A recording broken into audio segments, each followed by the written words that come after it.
In the echoes of history, the lives of ordinary people often brushed against the extraordinary. While some characters in this story are born from imagination, others like Perdiccas, Ptolemy, and Cleopatra are drawn directly from the pages of the past.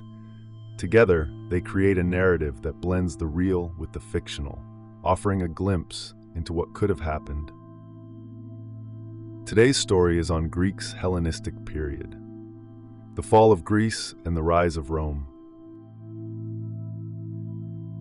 Chapter 1: The Aftermath of Alexander's Empire. The sun hung low over the city of Babylon, casting a dull amber glow across its vast expanse. The city, once the seat of power for the great Alexander, now seemed caught in the stagnant air of uncertainty. Dust lingered in the streets, disturbed only by the occasional merchant's cart or the shuffling feet of soldiers passing through. The towering ziggurats stood like ancient sentinels against the desert sky, their weathered bricks bearing witness to centuries of conquest and change. Despite their grandeur, even they could not dispel the sense of impending collapse that permeated the city. Andreas of Pella, a merchant from the quiet towns of Macedonia, walked these streets with measured steps. His sandals kicked up small clouds of dust as he made his way past a group of traders haggling over spices, their voices rising and falling like the ebb of the Euphrates River nearby. His trade had brought him to Babylon, though it was not the bustling markets or exotic goods that occupied his mind. Instead, it was the fractured empire left behind by the death of Alexander just weeks before. It was a strange thing to witness, this slow unraveling of a dream that had once seemed indestructible.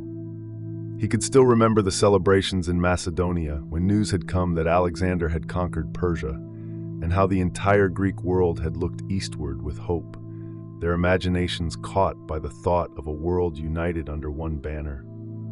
But now, that vision seemed more distant than ever. The streets were tense, filled with whispers of rebellion, and the ever-watchful eyes of soldiers clad in foreign armor. Babylon, once a symbol of Alexander's ambition, had become a city of plotting and intrigue. As Andreas turned a corner, the grand palace came into view, its walls towering above the surrounding buildings, casting long shadows over the courtyards below. The palace was still beautiful in its own way, with its carved stone reliefs and towering columns, but even it could not mask the feeling of decay that had begun to creep into the heart of the empire. The gardens, once filled with lush greenery, were now untended, their plants browning under the relentless sun. He paused outside a tavern near the palace, where the voices of men could be heard arguing inside. A familiar tension lingered in the air, one that he had grown accustomed to in recent days. He slipped inside unnoticed, drawn toward the heated exchange at a table in the far corner. Perdiccas, the appointed regent of the empire, and Ptolemy, the cunning satrap of Egypt, were locked in a fierce argument. Their voices, once filled with loyalty to Alexander, now echoed with barely concealed animosity. Babylon should remain the heart of the empire, Perdiccas said sharply, his voice rising with frustration. It was Alexander's wish that his empire be held together, not torn apart by your ambitions. Ptolemy leaned back in his chair, a wry smile playing at the edges of his lips. And it was also Alexander's wish that he be treated as a god. Do you think we should honor that too? This empire is too vast, Perdiccas. It will not last under a single rule. Andreas listened quietly, the words swirling around him like smoke. The tension in the room was palpable, thick with the weight of their unspoken desires. Ptolemy, the ever-calculating pragmatist, had already set his sights on carving out his own kingdom in Egypt. Perdiccas, on the other hand, still clung to the hope of keeping Alexander's dream alive. Yet, even as they spoke, Andreas could feel the inevitable unraveling of that dream. The streets outside grew quieter as dusk settled over the city, the heat of the day slowly giving way to the coolness of the evening. Andreas lingered in the shadows, his mind racing with thoughts of what he had overheard.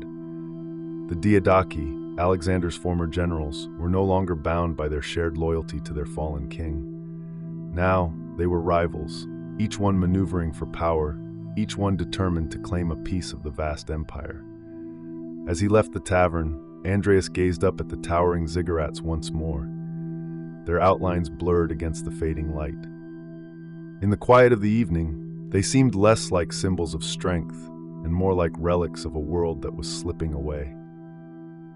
Babylon, the heart of an empire, was now a city suspended between glory and ruin. Andreas knew that he stood at the edge of history, watching as the world that Alexander had built slowly crumbled around him. He pulled his cloak tighter around his shoulders as a chill wind began to blow through the streets. The empire was fracturing, and soon the chaos would spread beyond Babylon, across the lands that had once been united under one king. Andreas wasn't a soldier nor a politician, but he understood one thing clearly. The days ahead would be filled with uncertainty, and in the struggle for power, there would be no place for those who remained idle.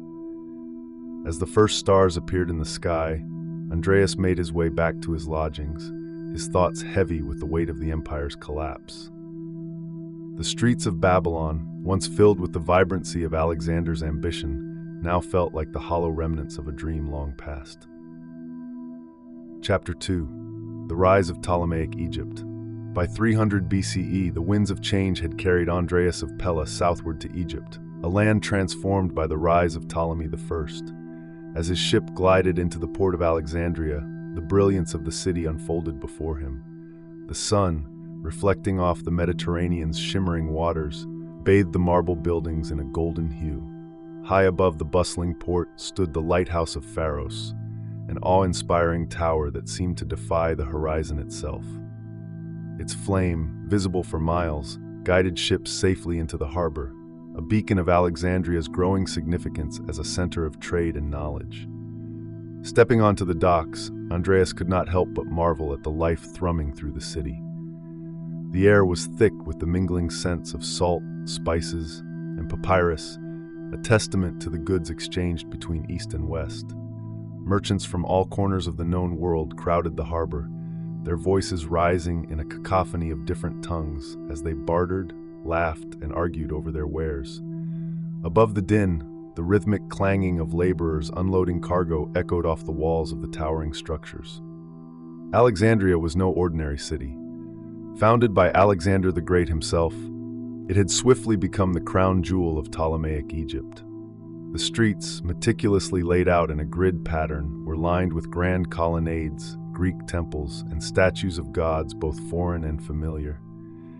Here, the culture of Greece entwined with the ancient traditions of Egypt, forming something altogether new. The city was a testament to the ambitions of its ruler, Ptolemy I, who had claimed Egypt as his own after the wars of the Diadochi, and now sought to immortalize his reign through the flourishing of knowledge and culture. Andreas weaved through the crowded streets, making his way toward the heart of the city where the great library of Alexandria awaited him.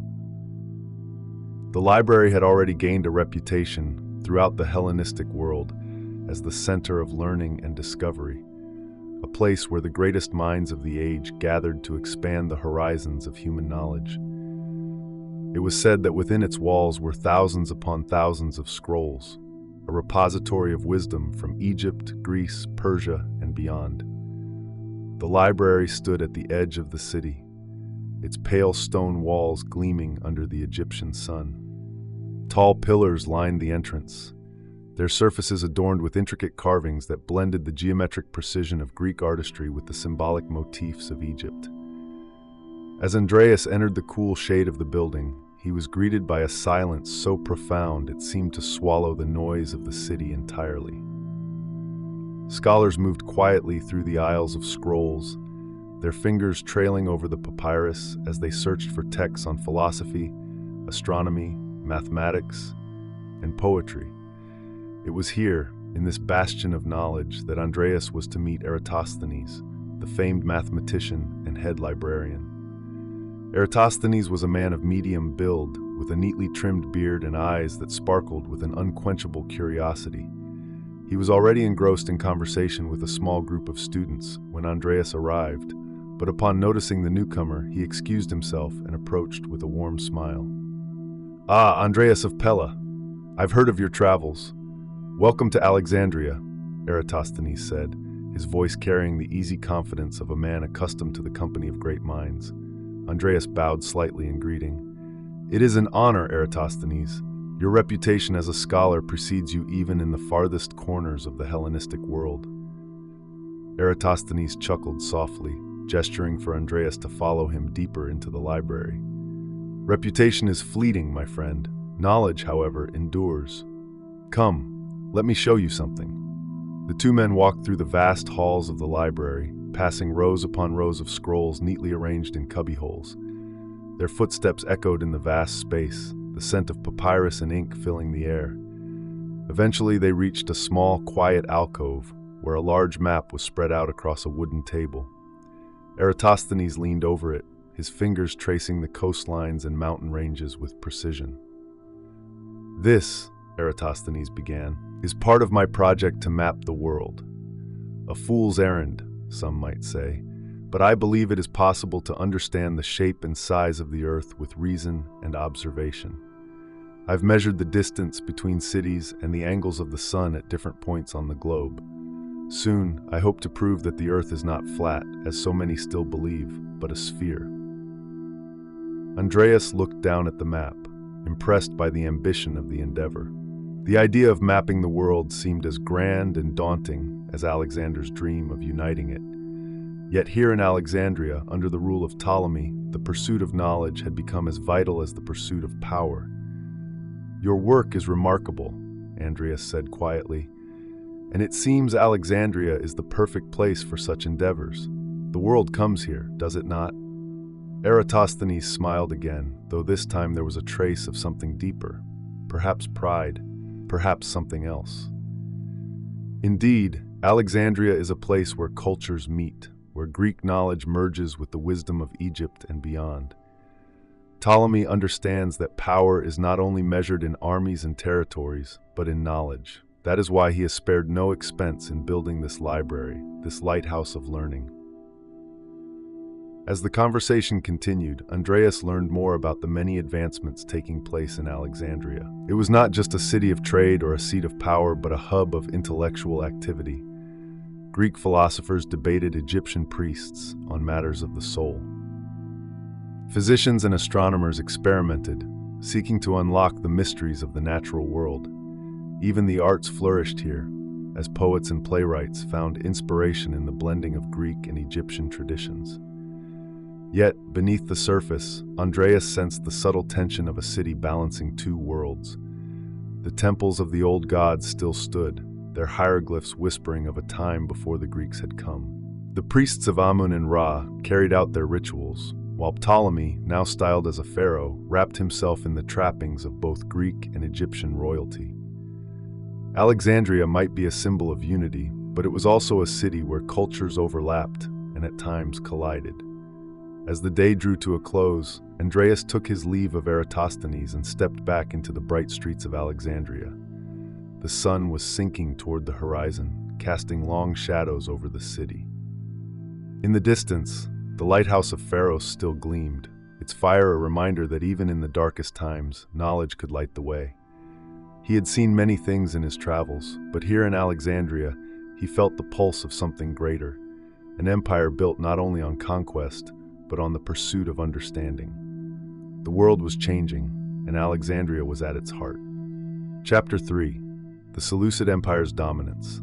By 280 BCE, Andreas of Pella found himself once more on the road, journeying north toward the city of Antioch. The Seleucid Empire, founded by Seleucus of First Nicator, stretched across vast and varied lands, from the Mediterranean to the edges of India. It was a dominion like no other, one that blended the remnants of Alexander's legacy with the rich traditions of Persia and the many cultures that lay in between. Antioch, its new capital, was a reflection of that vastness, a city of wealth and splendor, perched on the banks of the Orontes River and nestled between the mountains. As Andreas approached the city, the sheer size of Antioch overwhelmed him. Its walls stretched out for miles, enclosing a metropolis that pulsed with life and ambition. The streets were wide and lined with stone, their edges adorned with statues and columns that spoke of both Greek and Persian influence. Above the city, the Acropolis stood proudly on a hill, its palaces glittering under the sun like jewels set into the earth itself. Even from a distance, Andreas could see the banners of the Seleucid Empire flapping in the wind, their colors vivid against the backdrop of a cloudless sky. The bustling streets of Antioch were filled with people from every corner of the empire. Traders from India and Bactria hawked their wares alongside merchants from Greece and Egypt. Persian nobles walked side by side with Greek philosophers, their robes flowing as they moved through the crowded marketplace. Artisans worked on fine pottery, jewelry, and textiles, their hands moving with a precision born of generations of skill. The air was filled with the sounds of voices in many tongues, the clatter of hooves on stone, and the distant hum of temples where prayers to gods of different lands were offered. For Andreas, the journey to Antioch was more than a pursuit of trade. It was an opportunity to witness the heart of the Seleucid Empire, to understand how this vast, sprawling realm functioned. He had heard stories of the city's splendor, but none had prepared him for the sheer scale of it. The mingling of Greek and Persian cultures was everywhere, in the architecture, the art, and even in the food. Stalls offered exotic spices and fruits from the east, while taverns served wine and bread in the Greek style. It was at one such tavern, nestled near the grand temple of Apollo, that Andreas met Apollophanes, a Greek doctor who had come to Antioch to work at a temple dedicated to Asclepius, the god of healing. Apollophanes was a tall man with sharp features and an air of quiet confidence. His hands, though calloused from years of practice, moved with a careful precision, as if every gesture carried the weight of his craft. "Andreas of Pella, is it?" Apollophanes asked, his voice calm as they sat down over a shared jug of wine. "I hear you've traveled far to see our city." Andreas nodded, taking in the lively scene around them. "I have, yes, but it seems that this city is more than I could have imagined. The blend of cultures, the sheer wealth, it's unlike anything I've seen." Apollophanes smiled, pouring wine into their cups. "That's the wonder of the Seleucid Empire. Seleucus was wise to build this city here, where east meets west. He understood that to rule such a vast empire, you must embrace the many peoples within it. Antioch is a testament to that vision." As they sipped their wine, the conversation turned to medicine, a subject close to Apollophanes' heart. The doctor explained how the practice of healing had evolved in Antioch, shaped by both Greek and Persian traditions. The temple of Asclepius, where Apollophanes worked, was a center of medical learning. Greek medicine, with its focus on balancing the humors, had spread across the empire, mingling with older, more mystical practices of the East. In Greece, we see the body as a system of interconnected parts, Apollophanes explained, his fingers tracing the edge of his cup as he spoke. Illness comes from an imbalance of the humors: blood, phlegm, yellow bile, and black bile. But here, we encounter new ideas. The Persians have long believed in the power of sacred plants and the influence of the stars on health. We are learning to combine these approaches, blending reason with tradition. Andreas listened intently, intrigued by the way ideas flowed across the empire, just as goods and people did. The Seleucid Empire was vast, and with its diversity came new challenges: how to govern, how to maintain peace, and how to bring unity to a realm so varied in language, religion, and custom. Antioch, with its opulence and its mix of Greek and Persian influences, seemed to embody the promise of that unity. Yet it also hinted at the tensions beneath the surface. "The empire is strong," Apollophanes continued, "but governing it is no easy task. Seleucus has built something magnificent, but there are always pressures from within. Some of the eastern provinces are restless, and here in the west, we must constantly balance the interests of the Greeks with those of the local populations. It is an empire of many peoples, many beliefs, and that makes it difficult to keep everyone satisfied." Andreas could see the truth of it. Even here in the city, where wealth and grandeur were on full display, there were signs of strain. The temples, while numerous, catered to different gods: Zeus, Apollo, Ahura Mazda, and others, each vying for the devotion of a populace as diverse as the empire itself. In the streets, there were whispers of dissent from the eastern provinces, where the Seleucid rulers had to contend with local kings and traditions that stretched back centuries. Yet, despite these challenges, Antioch was thriving. Its trade routes stretched across the empire, linking the Mediterranean to the Silk Road and beyond. Scholars from Greece, Persia, and India gathered here to share knowledge, and artisans produced works of beauty that drew admiration from all quarters of the Hellenistic world. The city's prosperity was undeniable, a beacon of what the Seleucid Empire could achieve when it embraced its many parts. As the afternoon light began to fade, Andreas and Epiphanes strolled through the grand avenues of Antioch, passing by statues of Greek heroes and Persian kings alike. The columns of the great temples cast long shadows over the streets, and the hum of the marketplace began to quiet as the city prepared for evening. Andreas marveled at the blending of cultures, the way Greek thought had permeated this new world while absorbing the wisdom of Persia and beyond.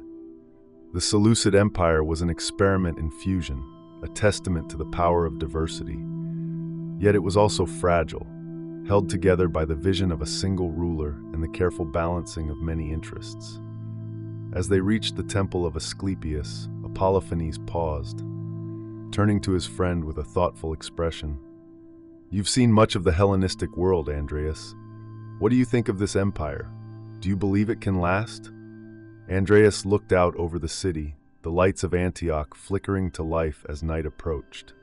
He thought of the many places he had visited, Babylon, Alexandria, and now Antioch, all of them part of a vast web that stretched across the world. "It is magnificent," he said after a long pause, "but like all great things, it will endure only as long as its people believe in it." Epiphanes nodded, his gaze distant. "Perhaps, or perhaps it will fall, and something new will rise in its place. Time will tell." With that, they parted ways, Andreas returning to his lodgings, his mind filled with the wonders and complexities of Antioch. The Seleucid Empire, with its blend of cultures and peoples, was a marvel, but it was also a reminder of the delicate balance required to maintain such a vast and diverse realm. And as Andreas drifted off to sleep, he couldn't help but wonder what the future held for this fragile empire, caught between worlds. Chapter 4. The Influence of the Eastern Kingdoms. By 250 BCE, Andreas of Pella had ventured farther east than he had ever dreamed possible, finding himself in the heart of the Hellenistic kingdom of Bactria.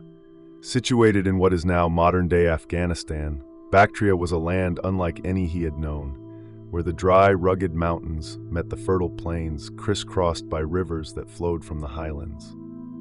This remote kingdom, born from the conquests of Alexander, was a place where Greek ideals clashed and mingled with ancient Eastern traditions.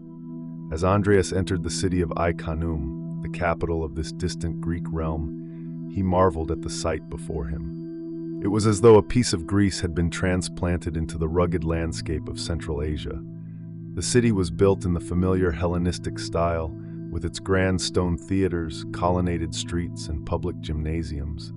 But alongside these distinctly Greek features stood temples and shrines that bore the unmistakable mark of the East, symbols of gods and beliefs foreign to the world Andreas had known. The sun was setting as he passed through the city gates, casting a warm golden light over the marble facades of the buildings. Yet there was something different in the air here. The Greek language still filled the streets, spoken by merchants and scholars alike, but the sounds of other tongues, Persian, Bactrian, and even the lilting cadences of distant Indian dialects mingled with it. Bactria was a land where cultures met, where the familiar and the exotic blended together in a tapestry of human life. It was in this city that Andreas had come to meet Menander, a young Greek Bactrian noble who had already gained a reputation as a man of vision and intellect. He was said to be deeply interested in the philosophies of the East, a curiosity that intrigued Andreas. It was unusual, even in these distant lands, for a Greek ruler to embrace the teachings of foreign gods and sages. Yet Menander had done more than simply study Eastern ideas. He was said to have found in them a new way of seeing the world.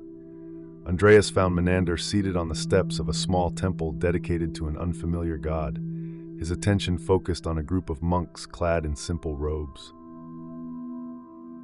Their heads were shaved, and they carried a quiet air of peace as they spoke with Menander, their words soft but clear in the evening stillness. They were Buddhists, Andreas realized, followers of a philosophy that had begun to spread from the East, carrying with it ideas that were wholly foreign to the Greek mind. "Ah, Andreas of Pella," Menander greeted him warmly, rising to meet him with a smile that conveyed a deep sense of calm. He was a man of striking features, his face tanned from the harsh sun of Bactria, but his manner gentle, as if touched by a tranquility that Andreas found unusual for a ruler. "You have traveled far," Menander continued. "Come sit with us. These monks are teaching me the path of the Buddha, a way of life that, in many ways, is not so different from our own philosophy." Andreas hesitated for a moment, but curiosity soon won out. He sat beside Menander, glancing at the monks who regarded him with serene expressions. The conversation resumed, and Andreas listened as Menander and the monks spoke of the teachings of the Buddha, of suffering, the nature of desire, and the pursuit of enlightenment. It was a philosophy rooted in introspection, a search for understanding that transcended the material world. "I never thought," Andreas began after a long silence, "that a Greek ruler would embrace such a path. What draws you to this philosophy?" Menander's eyes gleamed with interest. "It is not so different from what we have learned from our own thinkers, Plato, Aristotle. They too spoke of the soul, of the search for knowledge and virtue. But here I find something more. This path teaches that suffering is not to be fought but understood. It speaks of compassion for all living beings, a universal wisdom that transcends borders." Andreas nodded slowly, digesting Menander's words. It was a striking departure from the world he had known, where power and control often seemed to define a ruler's success. Here in Bactria, it seemed that the blending of Greek and Eastern ideas had produced something entirely new, a kingdom where philosophy was more than a matter of intellectual pursuit, but a way of life that shaped the ruler's very soul.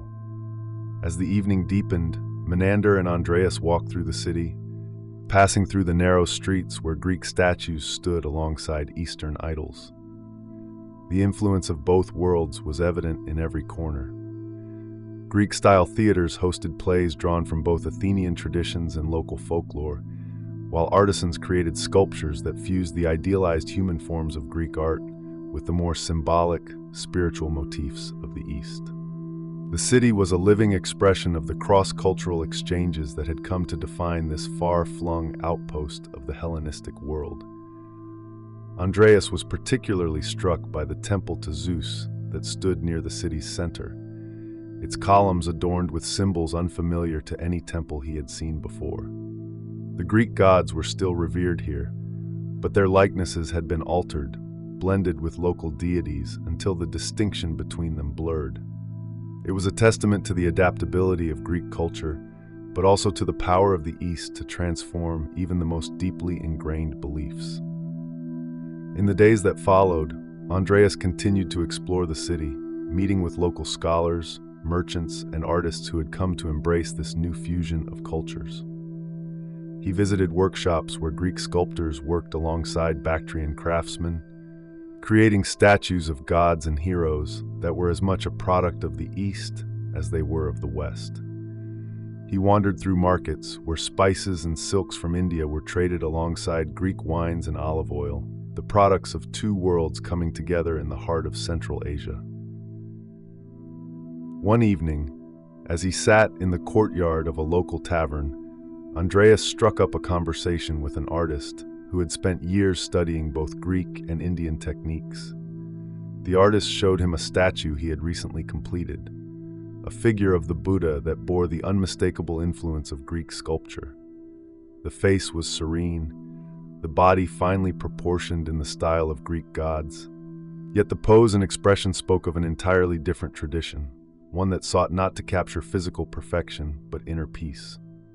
"This is what we do here," the artist explained, his voice soft and contemplative.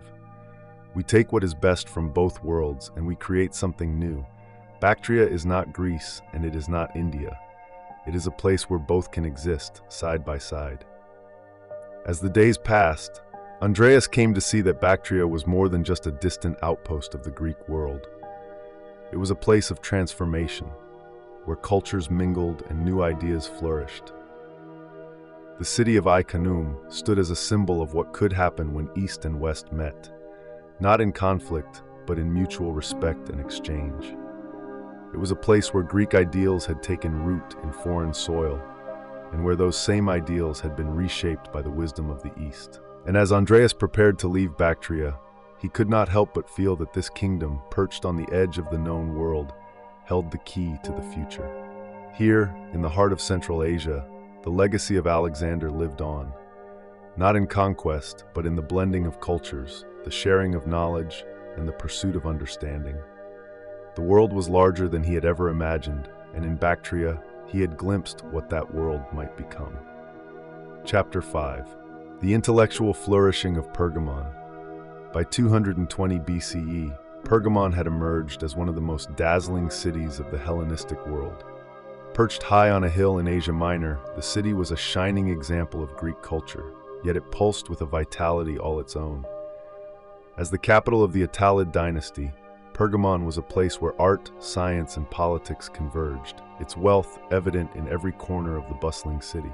Towering above it all was the famed altar of Zeus, a massive structure that seemed to embody the city's power and ambition. Philip, a young scholar from Athens, had come to Pergamon in search of knowledge. The city's reputation as an intellectual center had drawn him here, but as he wandered through its streets for the first time, he was struck not only by the city's learning, but by its grandeur. The streets were lined with statues of gods and heroes, and the air was filled with the sounds of merchants haggling in the crowded agora, while in the distance, the notes of a lyre drifted from a nearby courtyard. The heart of Pergamon's cultural life was its theater, a vast structure carved into the hillside with a view that stretched out over the rolling hills of Asia Minor. It was here that Philip found himself on his first evening in the city, attending a performance of one of Euripides' plays. The theater, one of the largest in the Greek world, was filled with people from all walks of life: citizens, scholars, soldiers, and merchants, all gathered to witness the spectacle unfolding on the stage below. As the actors performed, their voices echoing across the steep rows of stone seats, Philip marveled at the craftsmanship of the theater itself. Its design was a testament to the architectural brilliance that had come to define Pergamon. The acoustics were perfect, every word clear, even to those seated high above the stage. The setting sun bathed the city in a soft golden light, and for a moment it seemed to Philip as though the entire city had become a theater, each building and statue part of some grand performance. After the play ended, Philip made his way through the crowd, climbing the winding streets toward the altar of Zeus. The altar, a monumental structure dedicated to the king of the gods, stood on a massive stone platform, its friezes depicting the battle between the gods and giants in vivid detail. The sculptures were breathtaking, figures frozen in dynamic motion, their faces twisted in the agony of combat. It was a masterpiece of Hellenistic art, a symbol of Pergamon's power and its devotion to both Greek culture and its own growing influence. As Philip stood before the altar, admiring the artistry, he was approached by a man dressed in fine robes. There was something regal about his bearing, and Philip soon realized he was in the presence of Attalus I, the ruler of Pergamon. Attalus was a man of middle age, his face marked by years of experience and responsibility. His eyes, however, still held a spark of curiosity, a sign of his deep engagement with the world around him. "You're new to Pergamon, aren't you?" Attalus asked, his voice calm and measured as he regarded Philip with interest. Philip bowed his head slightly in respect. "Yes, my lord. I've come from Athens to study. Pergamon's reputation as a center of learning drew me here." Attalus smiled, a trace of pride flickering across his face. "We have worked hard to make it so. The library here rivals even Alexandria, but it is not just knowledge that we cultivate. Pergamon is a city of art, of science, and of power. Tell me, what do you think of the altar? It is magnificent, Philip replied, still marveling at the intricacy of the friezes. I've never seen anything like it. It speaks of a city that holds both the gods and its own greatness in high regard. Attalus nodded, his gaze shifting toward the horizon where the lights of the city flickered in the growing twilight. Indeed, but power is fragile, even for a city like ours. We are strong, but we stand between giants. On one side, the Seleucids, and on the other, Rome. Each day brings new challenges. The altar is a reminder of our strength, but it is also a warning. The battles fought by the gods are not so different from the ones we fight today. Philip followed the king's gaze, understanding the weight of his words. The Seleucid Empire, though weakened, still cast a long shadow over Asia Minor, its rulers eager to reclaim the territories they had lost. Meanwhile, to the west, the power of Rome was growing, its legions beginning to expand into the eastern Mediterranean, their ambitions as boundless as those of the Hellenistic kings. "And what of Rome?" Philip asked, his voice cautious. "Is it true that they threaten the Greek world?" Attalus sighed softly, his expression thoughtful. "Rome is unlike any power we have faced before. They are disciplined, ruthless, and relentless in their expansion, but they are still distant. For now, our concern remains with the Seleucids. Antiochus dreams of restoring the glory of his empire, and Pergamon stands in his way. But we have our alliances, and we are prepared." Philip sensed the weight of the political situation pressing down on the king's shoulders. Pergamon, for all its wealth and cultural achievements, was a city caught between larger forces. Its future was uncertain, and Attalus knew that the survival of his kingdom depended not just on military strength, but on diplomacy, wisdom, and the careful cultivation of alliances. As they walked through the city together, Attalus spoke of Pergamon's role in the Hellenistic world, not just as a political power, but as a beacon of Greek culture and learning. Under his rule, the city had grown into a center of intellectual flourishing, its library filled with works of philosophy, science, and literature from across the Greek world. Scholars from all over came to study here, and Pergamon had become known not only for its military might, but for its contribution to the arts and sciences. Philip could see this everywhere he looked. The streets were lined with statues of philosophers and mathematicians, their likenesses immortalized in bronze and marble. In the city's many public spaces, scholars debated the works of Aristotle and Euclid, their discussions drawing crowds of eager students. The library, though smaller than Alexandria's, was a treasure trove of knowledge, its shelves filled with scrolls that covered every subject imaginable, from medicine to astronomy. But it was not just the intellectual life of Pergamon that impressed Philip. The city's artists and sculptors were creating works that rivaled the best of Athens and Alexandria. The friezes on the altar of Zeus were just one example of the artistic achievements taking place here. In workshops throughout the city, craftsmen labored over sculptures, mosaics, and pottery, their hands bringing to life the myths and legends of Greece, while also incorporating elements of the East. As the night deepened, Attalus led Philip to the library, where the soft glow of oil lamps illuminated the walls of the vast reading rooms. The scent of ink and papyrus filled the air, and the quiet murmur of scholars poring over ancient texts added to the atmosphere of reverence that pervaded the place. Here, Philip felt the true heart of Pergamon, its dedication to learning, to the pursuit of knowledge in all its forms. As they parted ways, Philip thanked the king for his generosity and insight. He had come to Pergamon seeking knowledge, but he had found much more than he had anticipated.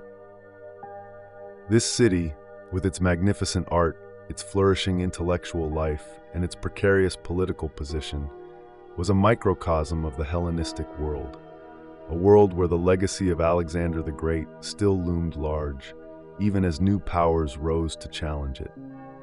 As Philip made his way back to his lodgings, he couldn't help but reflect on the conversation he had shared with Attalus. Pergamon was a city of contradictions, both a symbol of Greek cultural triumph and a reminder of the fragility of that triumph in the face of shifting political tides. Yet, despite the challenges it faced, the city remained vibrant, its people committed to preserving the legacy of Greece while forging their own path in an ever-changing world. Chapter 6: The Rise of Rome and the Fall of Greece. In 146 BCE, the city of Corinth stood on the brink of ruin. Once one of the most illustrious cities in Greece, known for its wealth, culture, and strategic location, Corinth was now caught in the merciless grip of war. Roman legions surrounded its walls, led by Lucius Mummius, a commander determined to crush the last vestiges of Greek resistance.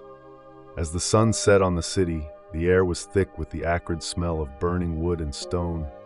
The distant sounds of Roman siege engines battering the defenses, a relentless reminder of the fate that awaited. Philip, older now, and with the wariness of years etched onto his face, stood atop the city's Acropolis, gazing out at the Roman encampments below. From here, he could see the full scale of the Roman siege. Legionaries moved with disciplined precision, their formations tight, their armor glinting coldly in the fading light. The city's defenders, though brave, were disorganized, outnumbered, and already beginning to falter. Philip had seen the rise of Pergamon's intellectual glory, but now in Corinth, he was witnessing the fall of Greece itself. The day of reckoning had been inevitable. Rome, once a distant power confined to the Italian peninsula, had grown into a juggernaut that now dominated the Mediterranean. Its legions had swept through Carthage, Macedonia, and now Greece, leaving in their wake a series of conquered cities and broken kingdoms. Greece, once the cradle of Western civilization, was now reduced to a patchwork of city-states and leagues that could not hope to withstand the might of Rome. As night fell, the Roman assault on Corinth intensified. The once proud city trembled under the barrage of Roman catapults and battering rams. Wooden gates cracked and splintered, the stones of the city's walls crumbling under the relentless onslaught. From his vantage point, Philip could see flames beginning to rise from the lower quarters of the city, where Roman forces had breached the walls. The streets were filled with screams, the cries of the desperate and the dying, as Corinth's last defenders fell back toward the center of the city. Philip knew that this was not just the end of Corinth, it was the end of Greek independence. Rome's rise had been steady, its expansion inevitable. The once great Hellenistic kingdoms had already fallen, one by one, to Roman power. Macedonia had been conquered, its royal line extinguished, and even the distant realms of the Seleucids and Ptolemies now bent to the will of the Roman Senate. Greece, with its proud cities and glorious past, had been reduced to little more than a buffer zone between the growing power of Rome and the rest of the Eastern world. In the chaos of the siege, Philip made his way through the streets of Corinth, his heart heavy with the weight of what was happening. The city had been known for its wealth, its splendid temples, its golden statues, its treasures gathered from across the Mediterranean. All of it was now at the mercy of Roman soldiers, who had begun to loot and destroy with reckless abandon. Statues of gods were torn from their pedestals, their marble limbs shattered beneath the boots of the invaders.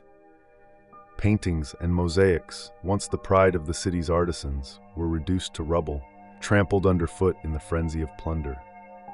In the heart of the city, the great temple of Apollo stood wreathed in flames. Its columns, once a symbol of Corinth's power and prosperity, cracked and crumbled as the fire consumed the wooden beams within. Philip stood before it, powerless to stop the destruction. The roar of the flames mixed with the distant sounds of battle, and for a moment, it seemed as though all of Greek history, the glory of Athens, the might of Sparta, the wonders of Alexandria, was vanishing in the smoke and ash. As dawn broke, the city of Corinth lay in ruins. The Roman forces, having overwhelmed the last of the defenders, moved through the city like locusts, pillaging its treasures and burning what they could not carry. Lucius Mummius, the Roman commander, watched impassively as his men sacked the city, indifferent to the centuries of culture and history that were being obliterated. For Mummius, this was merely the final act of a campaign, a necessary conquest to secure Rome's dominance in Greece. By midday, Corinth was a smoking ruin. Philip, exhausted and broken, wandered through the devastated streets, his mind numb to the horrors around him. The statues of gods lay in shattered pieces, their faces frozen in expressions of agony or indifference. The treasures of the city, its golden vessels, its intricately woven tapestries, its priceless artworks, had been carted off by Roman soldiers, destined for the markets and homes of Rome's elite. Among the ruins, Philip stumbled upon a group of survivors huddled together, their faces streaked with ash and tears. They were silent, their eyes hollow with shock and grief. In their midst, a young girl clutched a broken statue of Athena, her hands trembling as she cradled the head of the goddess. It was a small fragment of a once great civilization, now reduced to rubble. The fall of Corinth signaled the end of an era. Greece, once the shining light of the ancient world, had been reduced to a province under Roman control. The League of Corinth, once a powerful coalition of Greek city-states, had been shattered. From now on, Greece's fate would be decided not in Athens, Sparta, or Corinth, but in Rome.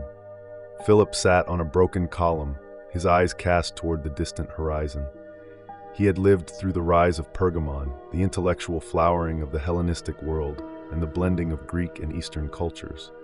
But now, he was witnessing the final chapter in the story of Greece's independence.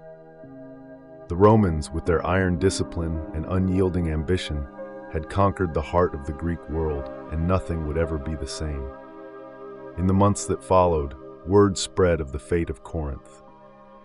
Lucius Mummius, it was said, had ordered the city completely destroyed, its population enslaved, and its treasures sent back to Rome. The once glorious city had been wiped from the map, a brutal reminder of Rome's power and the futility of resistance. As Philip left the ruins of Corinth behind, he couldn't shake the feeling that something irreplaceable had been lost. The Greece he had known, the Greece of philosophers, poets, and warriors, was gone, consumed by the relentless march of Roman legions. The cities would rebuild, in time, but they would never again be truly free. Rome had risen, and in its wake, the dream of Greek autonomy had been reduced to ashes. Chapter 7. Cleopatra's Egypt, the last Hellenistic kingdom. The year was 31 BCE, and Alexandria, once the radiant jewel of the Hellenistic world, now stood at the precipice of an uncertain future. The city, ruled by the enigmatic Cleopatra VII, the last of the Ptolemaic dynasty, was vibrant as ever, its streets alive with the hum of merchants, scholars, and foreign envoys. But beneath the surface, an air of tension gripped the capital. War was on the horizon. Cleopatra's alliance with Mark Antony had placed her kingdom in direct opposition to Octavian, the rising star of Rome.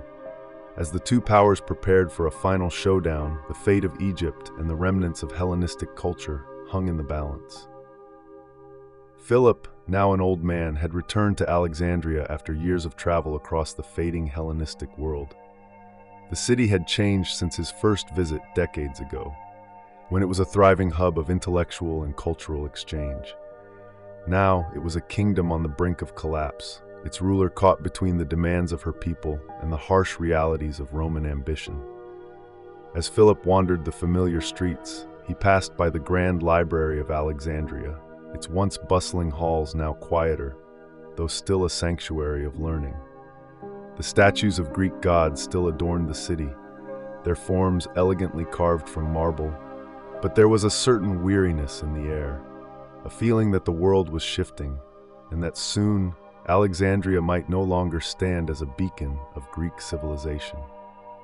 Philip had been summoned to Cleopatra's court, where the queen, in all her regal beauty, held sway over the final chapter of the Ptolemaic dynasty. The royal palace, an opulent structure of white marble and gold, overlooked the city and the Mediterranean Sea beyond. Here, Cleopatra, a queen of intelligence and political savvy, plotted her next move, knowing full well that the forces arrayed against her were formidable. When Philip entered the throne room, he found Cleopatra seated on a gilded throne, her dark eyes sharp with calculation.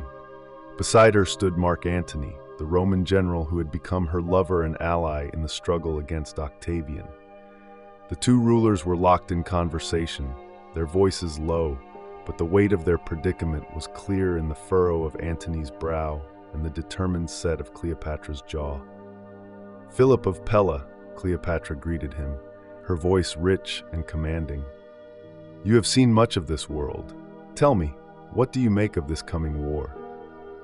Philip bowed his head respectfully. He could feel the tension in the room, the unspoken knowledge that the odds were stacked against them. Octavian, with his disciplined legions and political cunning, had already positioned himself as the inevitable victor in the struggle for control of Rome. Cleopatra's alliance with Antony had once seemed a powerful force, but now it teetered on the brink of disaster. "Your Majesty," Philip began, choosing his words carefully, "Rome is a relentless force. Octavian will stop at nothing to achieve victory. But Alexandria is more than just a kingdom. It is the heart of Hellenistic culture. It is knowledge, art, and history. You fight for more than just Egypt. You fight for the survival of a way of life." Cleopatra's eyes flickered with something, perhaps recognition of the truth, or perhaps a grim acceptance of the reality that lay ahead. "That is precisely why I cannot allow Octavian to crush us," she said softly, though her words carried the weight of determination. "Egypt has thrived as a center of learning and power under the Ptolemies. I will not let it fall into Roman hands without a fight." Beside her, Antony nodded, though his expression was clouded with doubt. "Octavian has the upper hand. His forces are stronger, and his position in Rome is secure. But Cleopatra and I will not surrender without making him bleed for every inch of Egypt." The conversation turned to strategy, of armies and fleets, of naval battles and the politics of alliances. But Philip's mind wandered as they spoke. He thought of the glory days of Alexandria, when the city had been a place of endless wonder and discovery.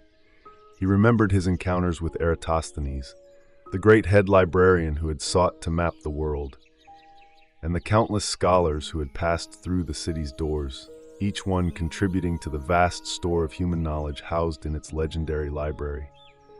What would become of all that if the Romans triumphed? Would Alexandria be reduced to just another outpost in the sprawling Roman Empire?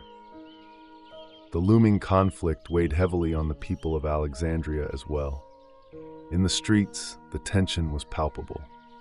Rumors of Roman fleets gathering off the coast spread through the marketplaces like wildfire, and even the city's once bustling agora seemed subdued, its usual energy replaced with an anxious quiet. The citizens of Alexandria, proud of their heritage but aware of Rome's inexorable rise, whispered among themselves about what the future might hold. Some still believed in Cleopatra's ability to outwit the Romans, while others feared that the city's days as an independent power were numbered. Philip found himself once again at the great library, wandering through its vast halls. Here, amid the scrolls and tablets, he felt the weight of history pressing down on him. The library had survived for centuries, a testament to the brilliance of Hellenistic civilization. But what would happen when the Romans came? Would they care for these treasures of knowledge, or would they, like Mummius in Corinth, see them as spoils of war to be plundered or destroyed? As Philip turned a corner, he came across a group of scholars deep in debate. They spoke not of war, but of philosophy, of the works of Aristotle and Plato, of the mathematics of Euclid and the astronomy of Hipparchus. For a brief moment, Philip allowed himself to imagine that the coming war was but a distant storm, that Alexandria could endure, as it always had, as a place where the mind could roam freely, unburdened by the concerns of empires and armies. But reality soon intruded. That evening, news reached the palace that Octavian's forces were closing in. The great naval battle at Actium had gone disastrously for Cleopatra and Antony. Their fleet had been decisively defeated, and now Octavian's legions marched toward Egypt, intent on bringing the last Hellenistic kingdom under Roman control. In the days that followed, Cleopatra's court became a place of grim resignation. The queen, though still regal, seemed to move with the weight of inevitability pressing down on her. Antony, once the embodiment of Roman strength, had become a shadow of his former self, his defeat at Actium crushing both his spirit and his hopes for victory. Philip watched as the city prepared for the final siege. Cleopatra had barricaded herself within her palace, surrounded by loyal soldiers and a few remaining advisors. Outside, the citizens of Alexandria braced themselves for the arrival of Roman forces. The end was near. In the early morning hours, as the first Roman banners appeared on the horizon, Philip stood at the harbor, watching the ships glide silently into the bay. The once proud navy of Egypt, now reduced to wreckage, floated lifeless in the water. Octavian's victory was complete, and yet, even in the face of certain defeat, Cleopatra's legacy endured. She had fought not only for her kingdom, but for the preservation of Hellenistic culture, a culture that had flourished for centuries and whose influence would continue to shape the world long after the fall of Alexandria. As the Roman legions marched through the streets of the city, Philip felt a strange calm. He knew that while the age of Greek independence was over, the ideas, art, and knowledge that had defined it would not so easily fade. Alexandria had been the last bastion of the Hellenistic world, and though Rome would now claim Egypt, the legacy of Cleopatra and of all the rulers and scholars who had come before her would live on. The sun rose over the city, casting its light over the palaces, temples, and statues of Alexandria one last time before the shadow of Rome descended. Chapter 8. The End of an Era. By 30 BCE, the city of Rome stood as the undisputed master of the Mediterranean world.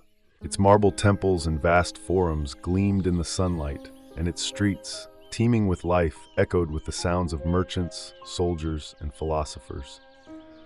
The grandeur of the city reflected the reach of Roman power, now extending from the windswept shores of Hispania to the deserts of Egypt. With the death of Cleopatra and the fall of her Ptolemaic kingdom, the last remnants of the Hellenistic age had crumbled, leaving Rome alone to inherit the mantle of empire. Philip, now weary from his long travels, walked through the wide avenues of Rome, a city he had long heard of but had never seen with his own eyes. The scale of it overwhelmed him. The sheer size of the buildings, the bustling crowds, the endless sea of people from every corner of the Roman world. But what struck him most were the signs of Greece everywhere he looked.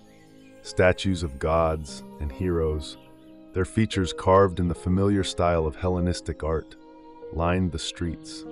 Greek philosophers were debated in every forum, their ideas woven into the fabric of Roman thought.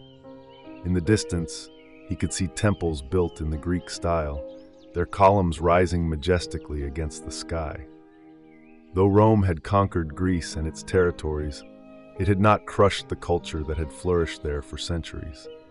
Instead, the Romans had embraced it, adopting the art, philosophy, and science of the Greeks as their own.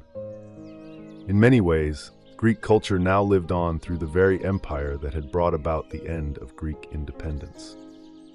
It was a strange paradox, and one that Philip found himself reflecting on as he wandered through the city. He passed by the towering statue of Zeus that had been brought to Rome after the sack of Corinth. It stood in the middle of a grand square, its presence a reminder of the glory that had once belonged to the Greeks. But now, it was surrounded by Roman soldiers and Roman citizens, its divine gaze cast over a city that owed its strength not to Zeus, but to the relentless power of its legions.